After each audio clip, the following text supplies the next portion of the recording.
नमस्कार. आज आपण पंचकोश काय आहेत हे पाहू. तैत्तरीय उपनिषदात पंचकोशांचे वर्णन केले आहे आणि विवेक चूडामणीमध्ये श्री शंकराचार्यांनी याचे खूप विस्ताराने विवेचन केले आहे. तर कोश म्हणजे आवरण. जसे फुलपाखरू ककूनमध्ये झाकलेले असते तसेच आत्मा ह्या पंचकोशांच्या आतल्या गाभाऱ्यात असतो. आपण संक्षेपात या कोशांना समजण्याचा प्रयत्न करू. पहिला कोश आहे अन्नमय कोश.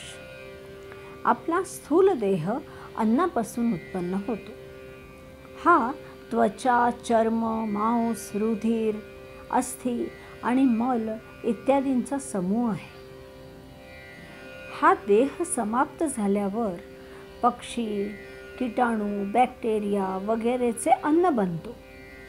म्हणजे अन्नापासून उद्भूत होतो, अन्नातच स्थित राहतो आणि पुन्हा दुसऱ्यांचे अन्न बनतो.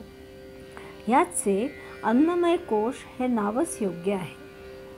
आपण या शरीराला सुंदर ठेवू इच्छितो, त्याला आपला बराच वेळ देतो, पण हे शरीर सतत क्षरण पावत असते. शीर्यते इति शरीरः. ह्या शरीराला मन बुद्धी नियंत्रित करते. जो दुसऱ्यांच्या द्वारे नियंत्रित होतो तो सर्वांचा नियामक आत्मा असू शकत नाही.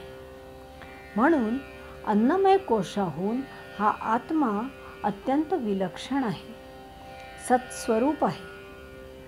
हा अन्नमय कोश देहरूपी वाहन आहे, ज्याला सुस्थितीत ठेवून त्यावर स्वार होऊन परमात्म्यापर्यंत पोहोचायचे आहे. नमस्कार.